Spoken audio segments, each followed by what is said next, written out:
Кузьма Чорны. Пошукі будучыні. Изложение першага раздзела другой часткі романа. Другая частка романа пачынаецца з апісання скрыжавання некалькіх дарог, якое было ў некалькіх кіламетрах ад мястэчка Сумлічы. Гэтае скрыжаванне дарог Кузьма Чорны называе ў творы «Вялікае скрыжаванне». Менавіта на вялікім скрыжаванні, вакол яго, таксама па дарогах ад скрыжавання і вакол іх і дзейнічаюць галоўныя героі рамана. Константин Лукашевич і яго жонка Вольга Нявада, іх дачка Ліза, бацька Вольгі, цецька Стуся Лукашевича, стары Нявада, Сымон Ракуцька і яго дзеці, дачка Лізавета і сын Тамаш, жонка Сымона Ракуцькі, Люцыяна Калоч ды граф Палівоцкі, а таксама і няпрошаныя госці з Германіі, удзельнік яшчэ Першай сусветнай вайны Густаў Шрэдер, яго жонка Гертруда ды іх сын афіцэр вермахта Густаў Шрэдер. Прайшло толькі каля 2 гадоў пасля аб'яднання двух частак Беларусі в адзіную БССР, што вельмі яскрава паказана ў першай частцы рамана на прыкладзе аб'яднання сям'і Сымона Ракуцькі. Але мы бачым, што беларускі край зноў знаходзіцца напярэдадні новых трагічных падзей. Вайна, распачатая нямецка-фашысцкай Германіяй у другой палове 30-х гадоў 20-го стагоддзя, набірае абароты. Яе дыханне проста адчуваецца ў паветры, і аўтар перадае гэты перадваенны стан вельмі адчувальна. Недалёка ад вялікага скрыжавання знаходзіліся сенажаці, што належалі сялянам з Сумліч. Крайняя ад шашы паласа належала гаспадарцы Константина Лукашевича. Нарыхтоўкай сена звычайна займаўся тут стары Нявада. Сенажаць тут была своеасаблівая, няпростая. Штогод тут насявалася мноства маладых дрэўцаў ад таполі волата, што расла на самым скрыжаванні дарог. І іх даводзілася рэгулярна скошваць разам з травою. Але недалёка ад скрыжавання і ад дрэваволата былі 2 равы, якія ўтварыліся пасля выемак грунта для рэканструкцыі дарогі. Яны былі запоўненыя вадой і па берагах густа зараслі маладымі таполямі, што насяваліся.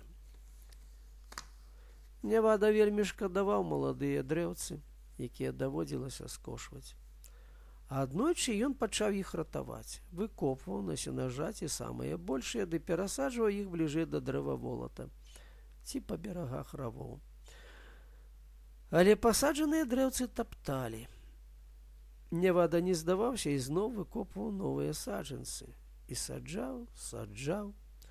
Пасля яму прыйшло на розум паглядзець, хто ж гэта так жорстка ставіцца да прыроды, да жыцця дрэваў.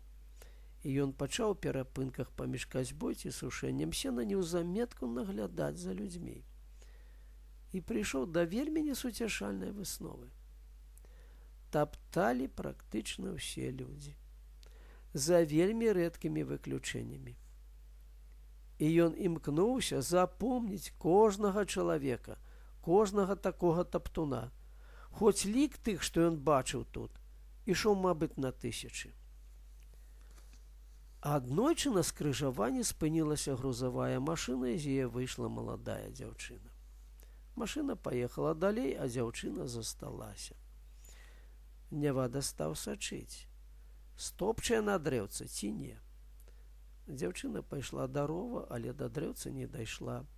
Прысела ў цень і задрамала. Нявада супакоіўся. Але калі ён праз паўгадзіны зноў паглядзеў на сваё дрэўца, то быў проста ашаломлены. Дрэўца ляжала бокам. Яго нехта паспеў за гэты кароткі час утаптаць у зямлю. Хто ж гэта такія? Нявада паспяшаўся да дрэўца і ўбачыў, што яно ўтаптана ў зямлю ботам з здаравенным абцасам. Дзяўчына ж працягвала спаць. Значыць, гэта не яна. Нявада ўстрывожыўся. След таптуна вёў у роў. Нявада пачуў у сэрцы страх. Ён паправіў дрэўца і ўжо намерыўся ісці да хаты ў Сумлічы. Але тут дзяўчына прачнулася, і Нявада палічыў за лепшае пагутарыць з ёю. Ён высветліў, што яна едзе да свайго бацькі за Бабруйску, бок Гомеля. Слова за слова яна расказала Няваду гісторыю сваёй сям'і, сваіх бацькоў, брата. Гэта была Лізавета, дачка Сымона Ракуцькі. Нявада быў вельмі ўражаны, калі дазнаўся яе імя, бо яго ўнучка, дачка яго волечкі, таксама мела імя Ліза. Лізавета Ракуцька пасля аповеду пра сябе зрабілася вельмі блізкай Няваду. Ён нават сказаў ёй, што ў яе ўкралі маленства гэтаксама, як і ў яго дачкі волечкі. Падчас гутаркі Лізавета Ракуцька раптам заўважае ў рове нечый бот. Нявада пільна ўглядаецца ў ров і бачыць паміж галята-полевага зарасніку чалавечыя ногі ў ботах. На абцасе аднаго з ботаў ён заўважае менавіта такую зямлю, на якой расце стаптанае дрэўца. І ён разумее, менавіта гэты нехта і ёсць той, хто стаптаў маё дрэўца. Тым часам Лізавета збіраецца ісці на станцыю, на чыгунку, бо папутных машын не відаць. Нявада адчувае сэрцам, што яму не хочацца назаўжды развітвацца з гэтай дзяўчынай, якая гэтак падобна сваёй доляй на яго дачку. Ён кажа Лізавеце: «Можа, ўжо больш не будзе такога няшчасця з людзьмі, каб аддзялялі бацькоў ад дзяцей. Можа, і не будзе, а можа, будзе. Будзе. Цяпер я ўжо ведаю, што будзе», – раптам устрапянуўся ён. «Бо і так сказаць, чым жа свет і людзі зыначыліся? У мяне ўкралі маленства мае дачкі.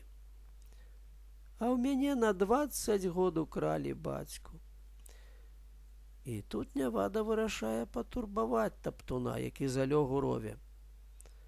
«Чалавеча, скажы ты мне, чаго ты лёг тут?» Незнаёмы ўспрымае гэта з вялікай незадаволенасцю, бо ён зусім не хацеў, каб пра яго нейкім чынам даведаліся. Гэтым чалавекам аказаўся малады хлапец. Адзенне яго было вельмі змятым, брудным. Нявада пытае ў незнаёмца, куды той едзе. Юнак адказвае, што трымаецца на Мінск. Але першую ж машыну ў бок Мінска ён папросту ігнаруе. І Нявада разумее, што юнак не той, за каго сябе выдае, што ён маніць. Нявада пільна ўглядаецца ў юнака і атрымлівае ў свой бок гневную водпаведзь. «Чаго ты так разглядаеш мяне? Я табе падазроны які ці што?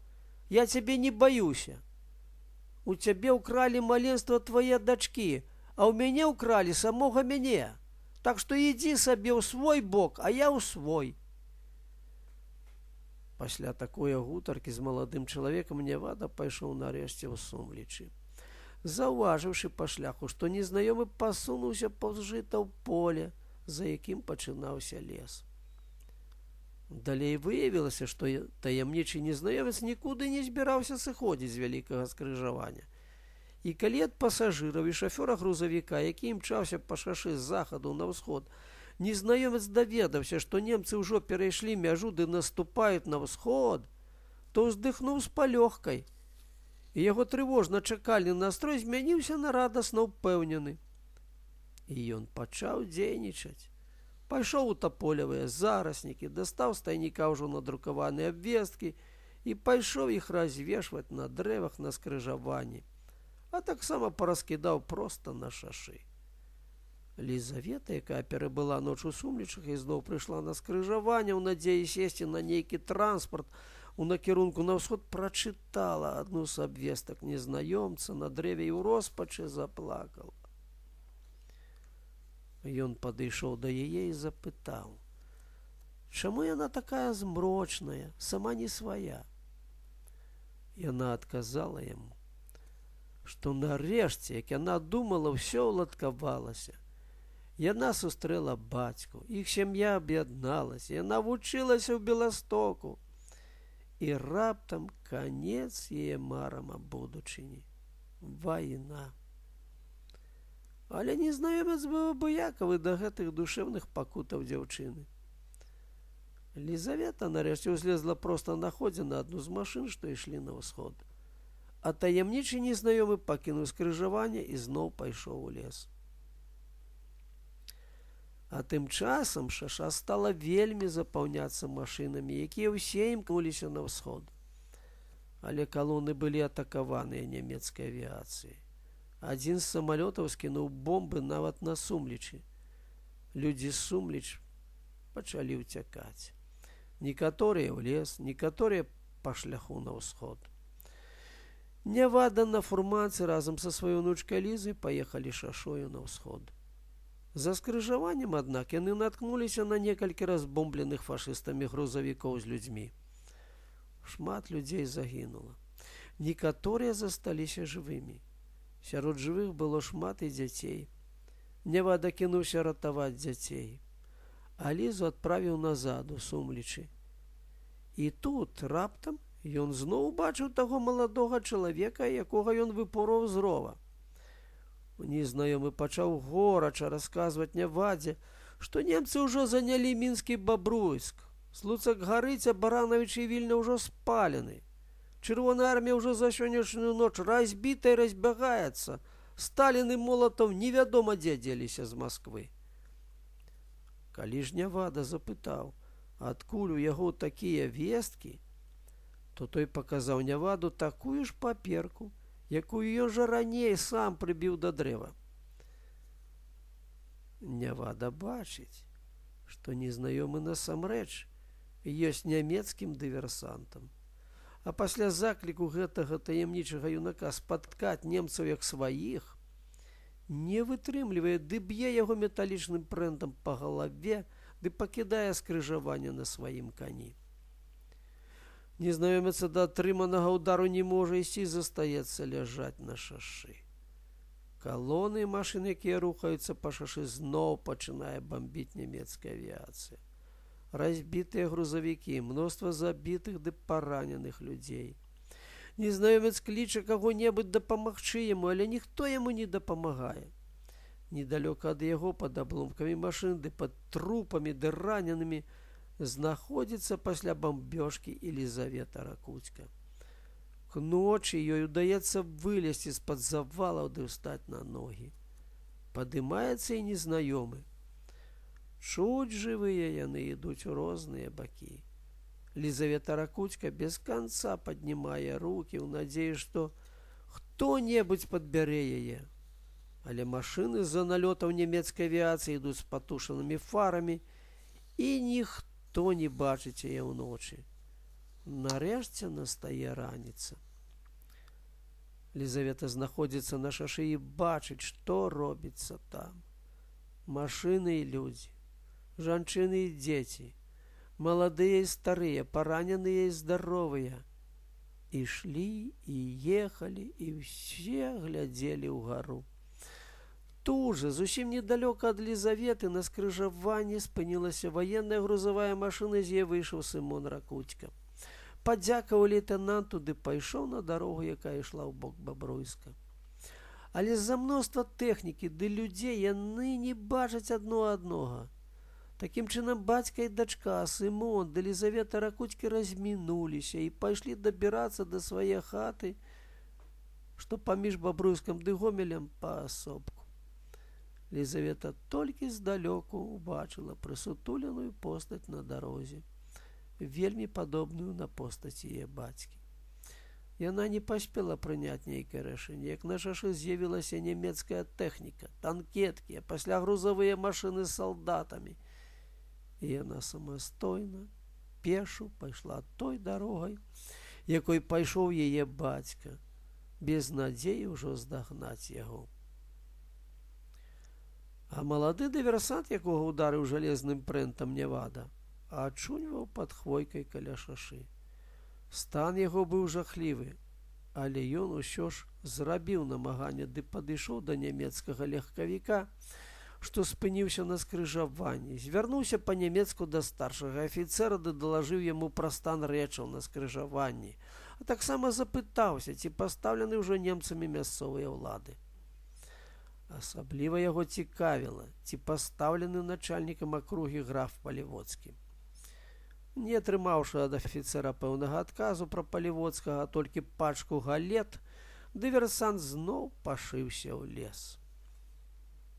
Тым часам Нявада, пасля ўладкавання дзяцей, падабраных ім на шашы пасля бамбёжкі, у адзін з вечароў вяртаецца ў Сумлічы, ды наведваецца ў сваю новую хату. Але там нікога няма. Толькі мерцвяка, што ляжыць пад вішняком каля задняга плота, знаходзіць ён.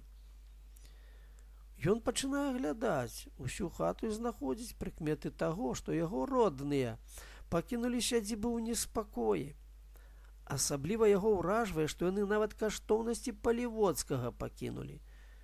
Нявада зграбае ўсё золата ды каштоўныя камяні, ды кладзе ўсё гэта ў кішэні свайго плашча.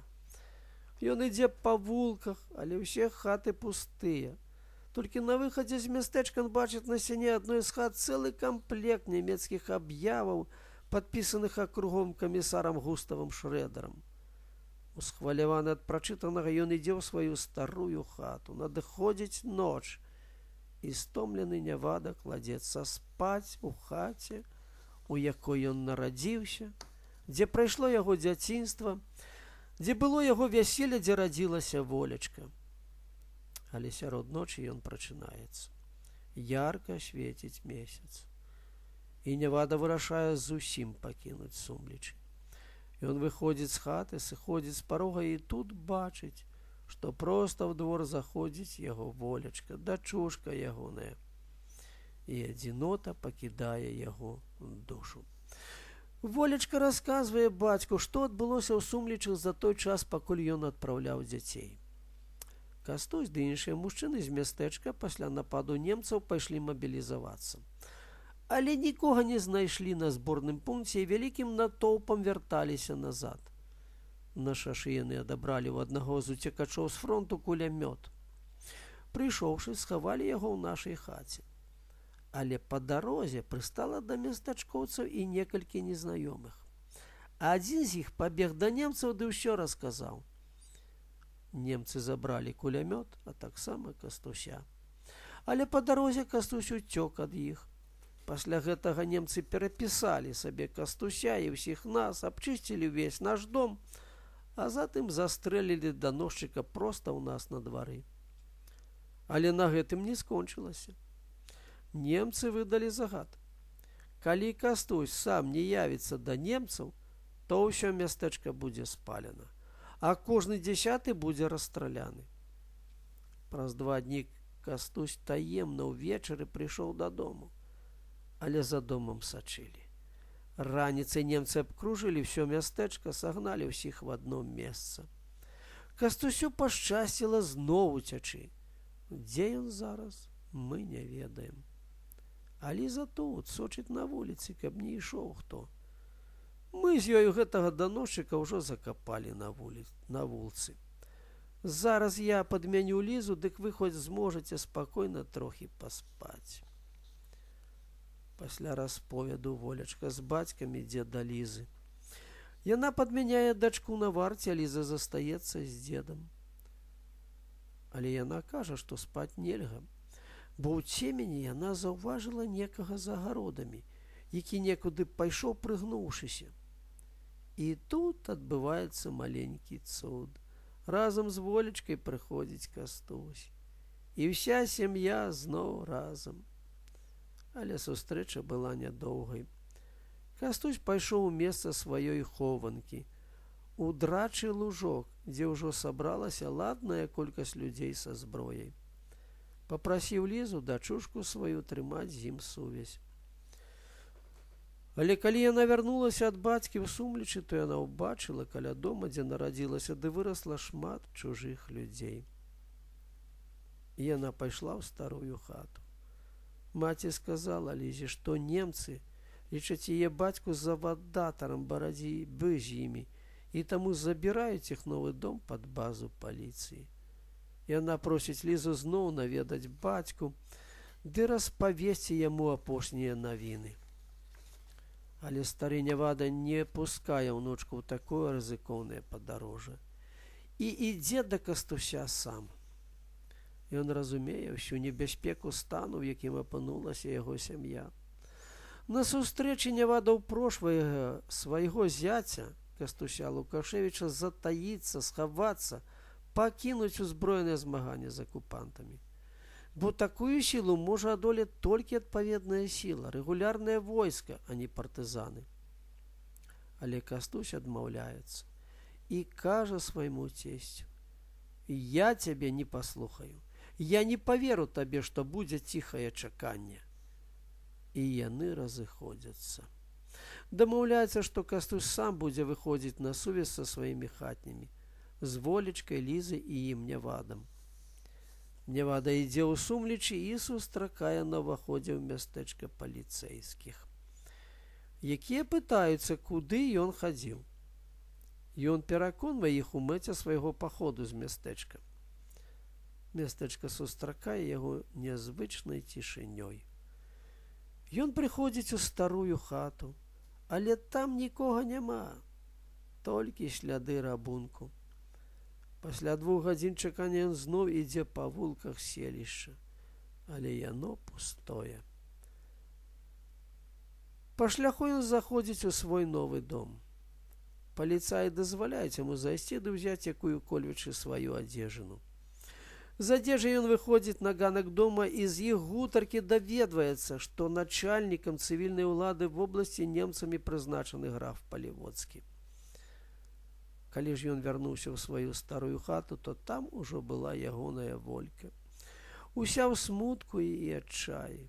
Ад яе ён дазнаўся, што ў гэты дзень, пакуль ён адсутнічаў у мястэчку, немцы з паліцаямі схапілі ўсіх маладых хлопцаў і дзяўчат ды павезлі іх на грузавіках.